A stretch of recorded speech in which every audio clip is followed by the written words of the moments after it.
दीवानापन episode 27। अब आगे। जन्नत ने भी कहा, हाँ मैंने ऑलमोस्ट सारे नोट्स बना लिए, लेकिन अभी के लिए मैंने पढ़ाई बंद कर दी। ये सुनकर नैना ने नासमझी में कहा, लेकिन क्यों? इसके जवाब में जन्नत ने मुस्कुराकर कहा, एक्चुअली मैंने प्लान कर लिया है कि मैं अभी के लिए थोड़ा सा अपना माइंड फ्रेश करूंगी और ट्रिप पर जाऊंगी। ट्रिप का नाम सुनते ही नैना की आंखों में चमक आ गई और वो तुरंत एक्साइटमेंट के साथ बोली, आर यू सीरियस? मुझे तो यकीन नहीं हो रहा है। कल तक तो तुम कैसे ट्रिप के लिए मना कर रही थी और अब तुम कुछ जाना चाहती हो? यानी कि अब हम जल्द ही शिकागो जाने वाले हैं। ये सुनकर जन्नत ने हंसते हुए कहा, मैडम हम शिकागो नहीं बल्कि साउथ कोरिया जाने वाले हैं। मैंने मॉम से कह दिया है कि वो शिकागो की नहीं बल्कि साउथ कोरिया की ट्रिप बनाएं। साउथ कोरिया का नाम सुनते ही नैना की एक्साइटमेंट गायब हो गई। उसने मुंह बनाकर कहा, तुम साउथ कोरिया क्यों जाना चाहती हो? इसके जवाब में जन्नत ने कहा, क्योंकि मुझे वहाँ का चेरी ब्लॉसम वेदर देखना है और वहाँ की स्नो रेन देखनी है, जैसे हम कोरियन ड्रामा में देखते हैं, बिल्कुल उसी तरह। इसलिए ही तो मैंने साउथ कोरिया चूज किया। ये सुनकर नैना ने मुंह बनाकर कहा, तुम भी ना अपने ड्रामा की दुनिया में जी रही हो। मैंने सोचा था कि हम शिकागो जाएंगे, लेकिन कोई बात नहीं, मैं साउथ कोरिया के लिए खुश हूँ। चलो हम पैकिंग कर लेते हैं, क्योंकि कल हम तुम्हारे प्राइवेट जेट से साउथ कोरिया में लैंड होंगे। ये सुनते ही जन्नत ने कहा, होल्ड ऑन, तुम गलत सोच रही हो। मैं प्राइवेट जेट से नहीं बल्कि नॉर्मल लोगों की तरह फ्लाइट से जा रही हूँ और उसके साथ तुम भी जा रही हो, वो भी नॉर्मल फ्लाइट में। जैसे ही नैना ने ये सुना, एक बार फिर से उसके चेहरे की सारी एक्साइटमेंट गायब हो गई। उसकी ये बात सुनते ही नैना ने तुरंत कहा, ये तुम क्या बकवास कर रही हो? आखिर तुम्हें कब एहसास होगा कि तुम कौन हो? क्या अब हम नॉर्मल लोगों की तरह फ्लाइट में जाएंगे? तुमने तो मेरा सारा मूड ही खराब कर दिया। ये कहकर वो बेड पर बैठ गई। जन्नत उसकी ये सारी बातें सुनकर बोली, तुम ऐसा बिहेव क्यों कर रही हो? मेरा सच में जेट या चॉपर से जाने का बिल्कुल भी मूड नहीं है, इसलिए मैंने फ्लाइट चूज किया। प्लीज मेरी बात समझने की कोशिश करो। ये सुनकर आखिर में नैना ने कहा, ओके ओके, मैं तुम्हारी बात समझने के लिए तैयार हूँ, लेकिन एक बात मेरी याद रखना, वहाँ पर तुम भिखारी की तरह नहीं रहोगी। वहाँ पर जैसी तुम हो वैसी रहोगी, ओके? ये सुनकर जन्नत ने मुस्कुराते हुए कहा, ओके मेरी माँ, जैसा तुम चाहो। इसके बाद फिर वो दोनों ही मस्ती करके सो गई। अगली सुबह नैना और जन्नत दोनों ही रेडी होकर सूर्यवंशी पैलेस के लिए निकल गए थे। वहाँ पहले से ही भावना ने सारी तैयारी कर रखी थी। देखते देखते शाम भी हो गई थी। भावना ने जन्नत और नैना को उनका पासपोर्ट और टिकट दिया और फिर वो दोनों ही सीधे साउथ कोरिया के लिए निकल गए। इधर दूसरी तरफ उनके जाने के बाद भावना ने खुद से कहा, वो दोनों तो चली गई, अब रिधान को भेजना बाकी है। लेकिन मुझे इस बात के लिए डर लग रहा है कि जब रिधान और जन्नत वहाँ एक दूसरे को देखेंगे तब क्या होगा। मुझे टेंशन हो रही है। ये कहते हुए उसने अब अपना फ़ोन उठाया और सीधे मानिक के पास कॉल डायल कर दिया। इधर मानिक कार में था। उसने कॉल पिक करते हुए कहा, आंटी आप फिक्र मत कीजिए, मैंने उसे मना लिया है और वो साउथ कोरिया जाने के लिए भी रेडी हो गया है। लेकिन मैंने उससे ये सच छुपा लिया है कि जन्नत हमारे साथ नहीं जाने वाली। ये सुनते ही भावना ने तुरंत कहा, थैंक यू सो मच बेटा, तुमने ये तो काम बहुत अच्छा किया। लेकिन अगर उसे वहाँ जन्नत दिखाई दी तब क्या होगा? क्योंकि जिस होटल में मैंने पूरी बुकिंग की है वहीं पर जन्नत भी जाने वाली है। लेकिन इसके जवाब में मानिक ने कहा, अगर आप चाहे तो वहाँ पर हम विला में रुक सकते हैं। ये सुनते ही तुरंत भावना ने कहा, नहीं विला में रुकने की जरूरत नहीं है, बल्कि तुम्हें उसे लेकर होटल ही जाना होगा, क्योंकि हमने सारी तैयारियां होटल में ही की है और अगर तुम उसे होटल नहीं लेकर जाओगे तो हमने जो सोचा है वो कैसे होगा? हम कैसे जन्नत और रिधान को एक दूसरे के करीब लेकर आएंगे? उसकी ये बात सुनते ही मानिक ने कहा, शायद आप ठीक कह रही है, तो फिर मैं उसे डायरेक्ट होटल लेकर जाऊंगा और अब हम कुछ ही देर में निकलने वाले हैं। ये कहते हुए फिर मानिक ने कॉल कट कर दिया और इधर भावना ने मुस्कुरा कर कहा, चलो एक काम तो अच्छा हो गया, अब वो दोनों ही साउथ कोरिया जा चुके हैं और वो दोनों ही अब एक दूसरे से मिलेंगे। कितना मजा आएगा। बस मैं यही प्रार्थना करती हूँ कि एक दिन वो दोनों ही एक हो जाए। ये कहते हुए वो मुस्कुराए और अपने काम में लग गई। इधर रात का वक्त था जब सियोल एयरपोर्ट पर नैना और जन्नत दोनों ही अपना लगेज लेकर बाहर निकले। जन्नत ने चारों तरफ का माहौल देखा, वो बहुत ही खूबसूरत था। वहाँ हल्की ठंड का मौसम था, जन्नत ने इस वक्त एक ब्लैक कलर का ओवरकोट डाल रखा था और वो अपने हाथों को रब करते हुए मुस्कुरा कर बोली, फाइनली आज मैं साउथ कोरिया भी आ गई। अब मैं यहाँ पर कुछ वक्त के लिए बहुत एंजॉय करूंगी। तभी नैना ने कहा, यहाँ बहुत ठंड है, चलो जल्दी हम होटल चलते हैं। ये सुनकर जन्नत ने कहा, मॉम ने कार भिजवाई है, हम सीधे कार से चलते हैं। ये सुनकर नैना ने अपना सर हिलाया। वो दोनों सीधे कार में और होटल के लिए निकल गए। कुछ देर में उनकी कार एक लग्जरियस होटल के बाहर आकर रुकी। तो नैना होटल को देखकर बोली, तुम्हारी वजह से मैं इस तरह से ऐश कर पा रही हूँ। वाकई तुम मेरी बेस्ट फ्रेंड हो। ये सुनकर जन्नत हल्की से मुस्कुरा दी और फिर उसे लेकर अंदर जाते हुए बोली, कल हम जहाँ घूमने जाएंगे, जब तुम वहाँ देखोगी तो देखती रह जाओगी। ये सुनकर नैना भी मुस्कुरा दी। वो दोनों अंदर गए। अंदर वो दोनों अपने अपने वीआईपी होटल रूम में गए। जन्नत अपने रूम में आई तो उसने चारों तरफ देखा और बोली, मॉम से मैंने कहा था कि वो यहाँ पर नॉर्मल होटल ही मेरे लिए रिजर्व करवाएं, पर उन्होंने तो कुछ ज्यादा ही खर्च कर दिया। मैं इतना नहीं करना चाहती थी। ये कहकर वो विंडो के पास आई। उसने उस बड़े से विंडो को खोला तो बाहर का खूबसूरत सा नज़ारा दिखाई दे रहा था। ऊंची ऊंची बिल्डिंग के बीच वो होटल और भी ज्यादा खूबसूरत था। वहां के नज़ारे को देखकर जन्नत ने मुस्कुराकर कहा, यहाँ आने का फैसला बिल्कुल सही था। तभी उसके रूम का डोर बेल बजा। ये सुनकर जन्नत वापस रूम में आई तो आवाज आई, रूम सर्विस। ये सुनकर जन्नत ने दरवाजा खोला तो एक फीमेल स्टाफ अंदर आए और वो वहां का सामान सेटअप करने लगी। ये सब कुछ देखकर जन्नत ने मुस्कुराकर कहा, इसकी कोई ज़रूरत नहीं है, मैं इसे कर लूंगी। इसके जवाब में उस स्टाफ ने भी उसी लैंग्वेज में कहा, ये हमारा काम है मैम, हमें इसे करने दीजिए। ये कहकर वो अपना काम करने लगी। तभी जन्नत ने आसपास देखकर कहा, बाय द वे, क्या मैं अभी गार्डन एरिया में जा सकती हूँ? ये सुनकर उस स्टाफ ने कहा, रात काफ़ी हो गई है, आई थिंक आपको आराम करना चाहिए, क्योंकि बाहर बर्फबारी कभी भी स्टार्ट हो सकती है। बर्फ का नाम सुनकर जन्नत में एक्साइटमेंट के साथ कहा, मुझे वही तो देखना है, प्लीज़ मुझे परमिशन दे दीजिए, मैं यहाँ से बाहर जाना चाहती हूँ। ये सुनकर फिर आखिर में स्टाफ ने कहा, ओके मैम, जैसा आप चाहे। इसके बाद जन्नत ने अपने उस ओवरसाइज कोट को पहन लिया। उसने पैरों में लॉन्ग बूट पहन रखा था और उसने अपने हाथों में ग्लोव्स पहने और सीधे बाहर निकल गई। जन्नत कुछ ही देर में उस बड़े से होटल बिल्डिंग के बड़े से गार्डन एरिया में खड़ी थी। वहाँ कई तरह के फूल लगे हुए थे। जन्नत उस चांदनी रात में और ठंडे मौसम में उन फूलों के पास गई। वो बोली, हालांकि रात को मुझे पौधों के पास नहीं आना चाहिए, लेकिन ये फूल बहुत अट्रैक्टिव है। ये कहते हुए वो मुस्कुराते हुए उन फूलों के साथ एंजॉय करने लगी। तभी कुछ ही देर में देखते ही देखते वहाँ बर्फबारी शुरू हो गई। ये देखते ही जन्नत एक्साइटमेंट के साथ बोली, फाइनली जो देखने के लिए मैं यहाँ आई थी वो स्टार्ट हो गई है। ये कहकर उसने तुरंत अपने दोनों हाथों को फैला लिया और अपना चेहरा ऊपर किया। वहाँ पर बर्फबारी बहुत ही ज़्यादा खूबसूरत तरीके से हो रही थी। कुछ और भी कपल्स इस वक्त रोड के दूसरे साइड उस बर्फबारी को एंजॉय कर रहे थे, जिसे जन्नत देखकर मुस्कुरा कर बोली, हाउ रोमांटिक, यहाँ के कपल्स तो कोरियन ड्रामा से ज़्यादा रोमांटिक है।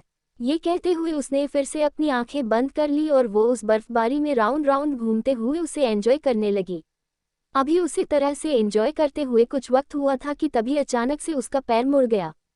तभी उसे ऐसा महसूस हुआ कि जैसे काफ़ी वक्त से कोई उसे घूर रहा हो और वो अभी कुछ कर पाती उससे पहले ही वो लड़खड़ाए और जैसे ही जमीन पर गिरने को हुई उसी वक्त किसी ने उसे आगे बढ़कर उसे अपनी बाहों में ले लिया। जन्नत एक पल के लिए शॉक्ड हो गई और वो तुरंत अपनी दोनों आंखों से उस इंसान को देखने लगी, क्योंकि कुछ बर्फ उसके पलकों पर भी गिरी हुई थी, जिस वजह से वो लगातार अपनी पलकें झपकाकर उस इंसान को देखने लगी। लेकिन जैसे ही उसने उस शख्स को देखा वो शॉक्ड होकर बोली, रिधान आप यहाँ। रिधान इस वक्त उसे अपनी बाहों में लिए खड़ा था, लेकिन उसके चेहरे पर कोई भी एक्सप्रेशंस नहीं थे। जन्नत हैरान थी। इस बर्फबारी में रिधान उसे अपनी बाहों में लिए खड़ा था।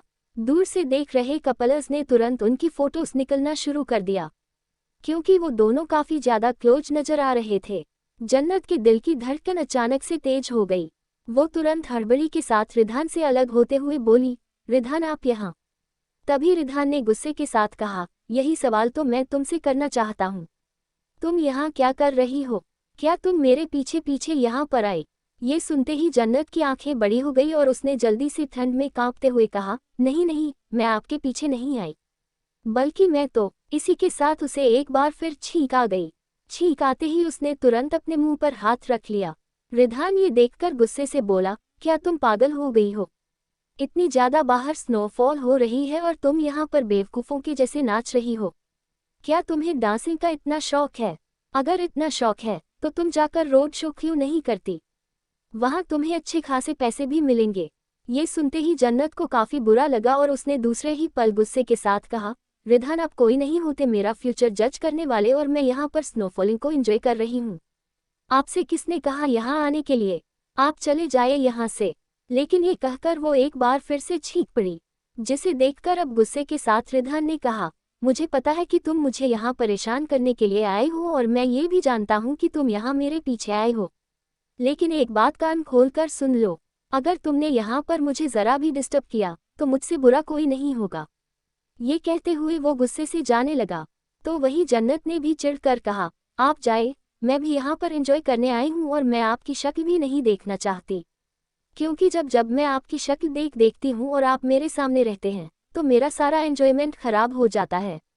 उसने जैसे ही ये बात कही अचानक से रिधान के चलते कदम रुक गए और दूसरे ही पल उसके चेहरे पर एक तिरछी मुस्कुराहट आ गई।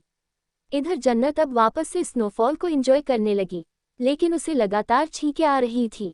लेकिन फिर भी वो इस वक्त उसे एंजॉय करना चाहती थी।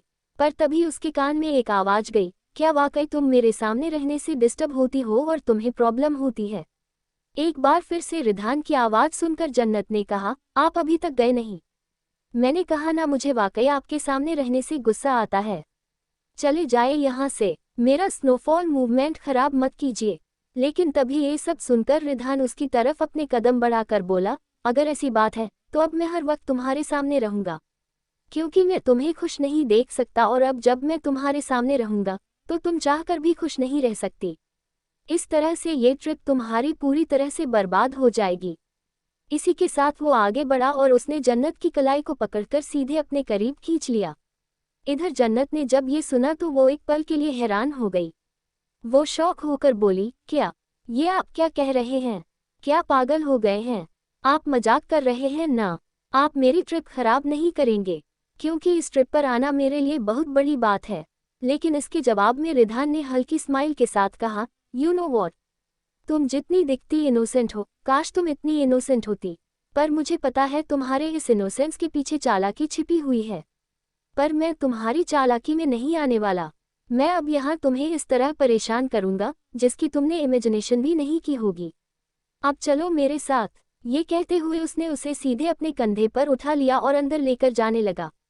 इधर जन्नत ने जब ये सब सुना और रिधान की ऐसी हरकत है देखी तो वो बहुत ज्यादा शॉक हो गई। वो जल्दबाजी के साथ रिधान को दूर धक्का देने लगी, लेकिन रिधान उसे लेकर सीधे अंदर अपने रूम की तरफ बढ़ गया। क्या करेगा रिधान अब जन्नत के साथ? आखिर क्या छुपा रही है नैना जन्नत से? क्या चल रहा है उसके दिमाग में? एपिसोड 28। अब आगे। थोड़ी ही देर में रिधान जन्नत को अपने कंधे पर उठाकर सीधे अपने कमरे में लेकर आया। उसने उसे सीधे काउच पर पटक दिया। जन्नत काउच पर गिरी और तुरंत गुस्से से बोली, ये क्या बदतमीजी है? आखिर आप ऐसा क्यों कर रहे हैं मेरे साथ?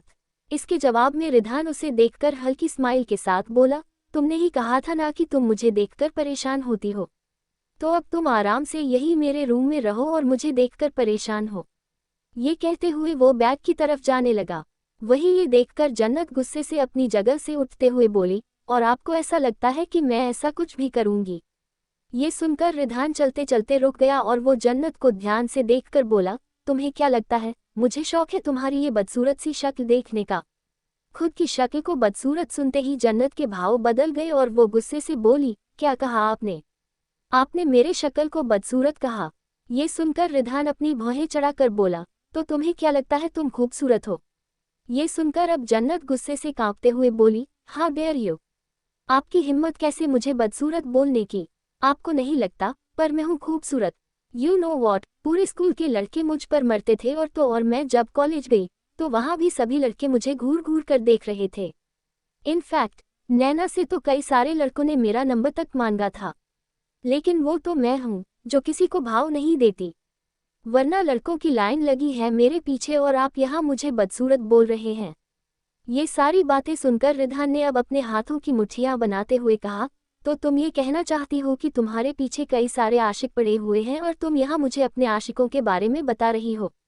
राइट। आशिक का नाम सुनते ही जन्नत और भी ज्यादा भड़क गई और भड़कते हुए बोली, आपकी लैंग्वेज बहुत गंदी है। ये सुनकर रिधान शैतानी मुस्कुराहट के साथ बोला, यू आर रॉन्ग।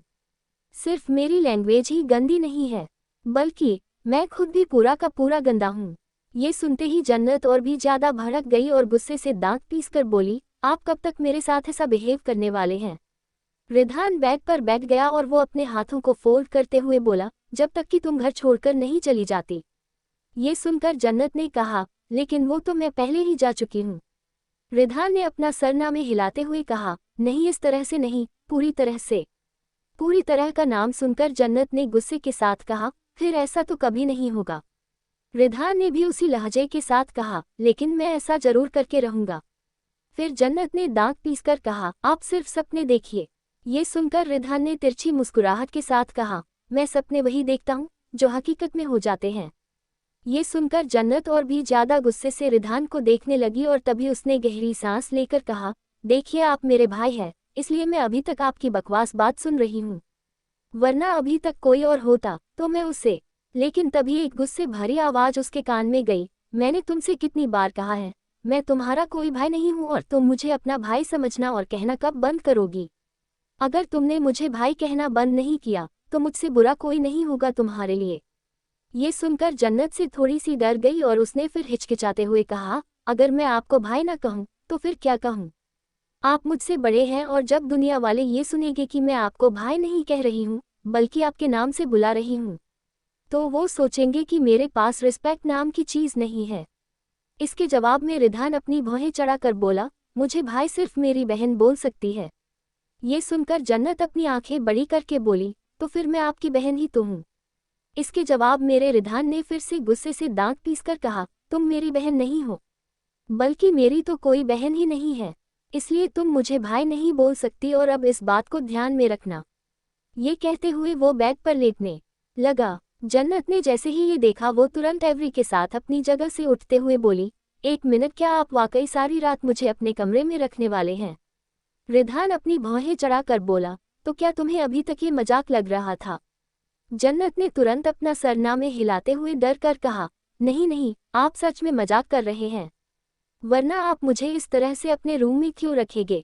देखिए, मैंने उस वक्त झूठ बोला था, मैं आपसे बिल्कुल भी परेशान नहीं होती, प्लीज मुझे अभी के अभी यहाँ से जाने दीजिए, नैना मेरा इंतजार कर रही होगी। तभी रिधान ये सुनकर बोला, तुम वहाँ नहीं जा सकती। जन्नत ने चिढ़कर कहा, लेकिन क्यों? रिधान ने गुस्से के साथ कहा, क्योंकि मैं नहीं चाहता। ये सुनकर जन्नत ने फ्रस्ट्रेट होकर कहा, आप मुझे जानबूझकर यहाँ क्यों रख रहे हैं? कहीं ऐसा तो नहीं कि रात को आप मुझे मारना चाहते हो? उसकी ये बात सुनकर रिधान अब उसे बहुत ही गौर से देखने लगा। जन्नत उसके इस तरह देखने से अपनी नज़रें चुराते हुए बोली, देखिए, मुझे आपके इंटेंशंस पर यकीन नहीं है। आप जब मुझे जेल भिजवा सकते हैं तो आप मेरे साथ ये सब कुछ भी कर सकते हैं। ये सुनकर रिधान ने अब तिरछी मुस्कुराहट के साथ कहा, तुमने बिल्कुल ठीक सोचा है, मैं तुम्हें आज रात मारने वाला हूँ, इसीलिए तो मैंने तुम्हें अपने कमरे में रखा है। ये सुनते ही अब जन्नत घबरा गई। वो दूसरे ही पल अपनी जगह से उठी और दौड़ते हुए गेट की तरफ जाने लगी। रिधान ने कुछ भी रिएक्ट नहीं किया, वो उसे उसी तरह देखता रहा। जन्नत गेट के पास आए और वो तुरंत दरवाजा खोलने को हुई, लेकिन उसे एहसास हुआ कि दरवाजा तो अजीब तरह से लॉक हो चुका था। ये देखकर जन्नत ने जोर जोर से दरवाजा खटखटाते हुए कहा, प्लीज दरवाजा खोलिए, ये अपने आप कैसे बंद हो सकता है? प्लीज अभी के अभी दरवाजा खोलिए। लेकिन दरवाजा नहीं खुला। जन्नत को अब और भी ज्यादा डर लगने लगा। उसके दिमाग में रिधान को लेकर बहुत अजीब अजीब बातें आने लगी। उसने घबराते हुए कहा, नहीं, मुझे जल्द से जल्द यहाँ से बाहर जाना होगा। अगर मैं यहाँ एक पल भी रुकी तो बहुत बड़ी मुसीबत आ सकती है। मैं क्या करूँ? मैं कैसे दरवाजा खोलूँ? रिधान तो वाकई मुझे मार डालेंगे। जब ये इंसान मुझे जेल भेज सकता है तो मारने में भी ये वक्त नहीं लगाएगा। ये कहकर वो जोर जोर से दरवाजा पीटते हुए बोली, प्लीज दरवाजा खोलो। क्या कोई बाहर मुझे सुन रहा है? प्लीज, मैं अंदर हूँ, प्लीज दरवाजा खोलो, आई रिक्वेस्ट यू। अगर कोई सुन रहा है तो प्लीज दरवाजा खोलिए। ये कहकर वो और भी ज्यादा जोर जोर से दरवाजा पीटने लगी, लेकिन किसी पर कोई असर नहीं हुआ। पर तभी अचानक से जन्नत को अपने गर्दन के पीछे गर्म सांस महसूस हुई। ये महसूस करके जन्नत पूरा ऊपर से नीचे तक कांप गई और वो तुरंत हकलाते हुए बोली, रिधान, रिधान वो मैं। तभी रिधान ने उसके कान में अपनी भारी आवाज में कहा, ये रूम साउंड प्रूफ है। इस रूम में जो कोई भी आता है वो बिना मेरी मर्जी के बाहर नहीं जा पाता और ना ही उस इंसान की आवाज बाहर सुनाई देती है। तुम पूरी तरह से फंस चुकी हो और अब तुम यही कैद रहने वाली हो। इसलिए मुझे डिस्टर्ब करना बंद करो, क्योंकि अगर मेरे सोने में प्रॉब्लम हुई तो तुम्हें प्रॉब्लम हो जाएगी। ये सुनकर जन्नत हैरान थी और वो तुरंत मुड़कर रिधान को देखने लगी। रिधान उससे दूर हो गया था और वो वापस बैग की तरफ जा रहा था। लेकिन तभी जन्नत ने हिम्मत दिखाते हुए कहा, आप मेरे साथ इस तरह जबरदस्ती नहीं कर सकते। अगर आपने अभी के अभी दरवाजा नहीं खोला तो मैं आपकी शिकायत मॉम से कर दूंगी। उसकी ये बात सुनकर रिधान के फिर से चलते कदम रुक गए। लेकिन इस बार वो गुस्से के साथ जन्नत को देखते हुए बोला, तो तुम अब मेरी शिकायत मेरी मॉम से करोगी? जन्नत ने हकलाते हुए कहा, हाँ बिल्कुल, मैं आपकी शिकायत मॉम से करके रहूंगी, क्योंकि आप मुझे परेशान कर रहे हैं। आप मुझे जबरदस्ती अपने कमरे में कैद करके रखे हुए हैं। मुझे यहाँ नहीं रहना, मैं यहाँ पर एंजॉय करने के लिए आई थी, लेकिन पहले ही दिन आपने मुझे परेशान कर लिया। प्लीज़ मुझे अभी के अभी जाने दीजिए। तभी रिधान गुस्से से अब उसकी तरफ बढ़ने लगा। रिधान को अपनी तरफ आते देख जन्नत घबरा गई और वो अपने कदम पीछे लेते हुए बोली, देखिए मेरे पास मत आइएगा। मैं जूडो कराटे जानती हूँ, मैं आपसे फाइटिंग कर सकती हूँ। देखिए प्लीज़ मेरे पास मत आइए। ये कहकर वो अपने हाथों का पंच बनाए और उसे सीधे रिधान की तरफ पॉइंट करते हुए बोली, अगर आप मेरे पास आए तो मैं आपको पंच कर दूंगी। उसकी ये सारी बातें सुनकर रिधान अब गहरी मुस्कुराहट के साथ उसकी तरफ बढ़ा और उसे सीधे अपने गोद में उठा लिया। ये देखकर जन्नत डर गई और वो जोर जोर से अपने हाथ पैर चलाकर बोली, आप ये क्या कर रहे हैं? छोड़ दीजिए मुझे, प्लीज जाने दीजिए, प्लीज आई रिक्वेस्ट यू, जाने दीजिए मुझे। ये सुनकर रिधान ने कहा, डोंट वरी, अभी कुछ ही पल में मैं तुम्हें छोड़ दूंगा। ये कहते हुए वो उसे लेकर सीधे सोफे पर गया और एक बार फिर से उसे सोफे पर पटक दिया। जन्नत डर गई और डरते हुए बोली, आखिर ये आप क्यों कर रहे हैं मेरे साथ? क्या हासिल हो रहा है आपको इस तरह मुझे कैद करके? आप मुझे जाने क्यों नहीं दे रहे हैं? तभी रिधान अपने लगेज की तरफ बढ़ा। उसने बार में से कुछ निकाला। जन्नत को कुछ भी समझ नहीं आ रहा था। वो ना समझी में रिधान को देखकर बोली, ये आप क्या कर रहे हैं? क्या आप मुझे बताएंगे? लेकिन अभी जन्नत इसके आगे कुछ कह पाती उससे पहले ही रिधान अपने हाथों में एक रस्सी लेकर उसकी तरफ बढ़ा। ये देखते ही जन्नत अब हक्की बक्की रह गई। वो हकला कर बोली, आप क्या करने वाले हैं मेरे साथ? क्या आप इस रस्सी से मेरा गला घुटने वाले हैं? प्लीज ऐसा मत कीजिए। अगर ऐसा कुछ भी हुआ तो मैं जिंदा कैसे रहूंगी? प्लीज आई रिक्वेस्ट यू, ऐसा मत कीजिए। प्लीज मैं आपके आगे हाथ जोड़ती हूँ। ये कहकर वो तुरंत अपने गर्दन को पकड़कर अपने हाथों से छुपाने लगी। लेकिन रिधान उसकी ये सारी बातों को इग्नोर करते हुए उसकी तरफ बढ़ा और उसके दोनों हाथों को उस रस्सी से बांधने लगा। ये देखकर जन्नत शॉक थी और वो तुरंत हड़बड़ी के साथ बोली, आप मेरे हाथ बांध रहे हैं? क्या आप मेरे हाथ बंद कर मुझे मारेंगे? आप बहुत ज्यादा हार्टलेस है। आपके अंदर दिल नहीं है। अगर मुझे कुछ भी हुआ तो मॉम डैड आपको जिंदा नहीं छोड़ेंगे। मैं उनकी सबसे प्यारी और इकलौती बेटी हूँ। वो आपको माफ नहीं करेंगे। आप सुन रहे हैं ना मेरी बात? रिधान उसकी ये बात सुनकर उसे अपनी भौहें आपस में चढ़ाकर घूरने लगा और हल्के से मुस्कुराकर बोला, तुम फिक्र मत करो। कुछ दिनों तक वो रोएंगे, उसके बाद सब कुछ ठीक हो जाएगा, क्योंकि फिर मैं उन्हें संभाल लूंगा। ये सुनकर जन्नत की आंखें बड़ी बड़ी हो गई। वो तुरंत अपना सर जोर जोर से ना में हिलाते हुए बोली, नहीं प्लीज ऐसा मत कीजिए। मुझे मत मारिए। अभी तो मैंने अपनी जिंदगी ठीक से जीनी शुरू ही नहीं की। अभी तो मुझे बहुत कुछ हासिल करना है।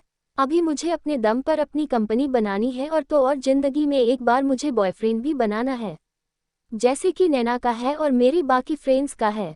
प्लीज। उसकी ये बात सुनकर रिधान उसे घूरने लगा और कुछ सेकंड बाद बोला, तो क्या तुम बॉयफ्रेंड बनाना चाहती हो? ये सुनकर जन्नत ने हिचकिचाते हुए अपना से हाँ में हिला दिया, जिसे देखकर रिधान ने गुस्से के साथ कहा, डोंट वरी, पहले मैं तुम्हें मारूंगा और उस इंसान को भी मारूंगा जो तुम्हारा बॉयफ्रेंड बनना चाहता है। ये सुनते ही अब एक बार फिर से जन्नत शॉक्ड हो गई। इधर दूसरी तरफ नैना जन्नत के रूम का दरवाजा खटखटाते हुए बोली, जन्नत क्या तुम अंदर हो? एक्चुअली मुझे आज रात को डर लग रहा है। इसलिए मैं तुम्हारे रूम में सोना चाहती हूँ। मैंने देखा कि तुम्हारे रूम का व्यू बहुत खूबसूरत है, तो क्या मैं तुम्हारे रूम में रह सकती हूँ? प्लीज़ जन्नत। ये कहते हुए वो दरवाज़ा खटखटाते हुए अंदर गई। लेकिन जब वो अंदर पहुंची तो वहाँ जन्नत नहीं थी। ये देखकर नैना एक पल के लिए हैरान हो गई। वो हैरानी से बोली, ये जन्नत कहाँ चली गई? ये कहकर वो तुरंत वॉशरूम में गई। जन्नत वहाँ भी नहीं थी। जन्नत को रूम में न देखकर नैना के दिमाग में कुछ आने लगा और उसने गुस्से के साथ कहा, अगर आज रात को वो इस रूम में नहीं रहेगी तो मेरा प्लान कैसे सक्सेसफुल होगा? मुझे किसी तरह से उसे रूम में लाना पड़ेगा। इसी के साथ में नैना उसे रूम से बाहर निकल गई और आसपास जन्नत को ढूंढने लगी। आगे की स्टोरी जानने के लिए प्लीज कमेंट करें।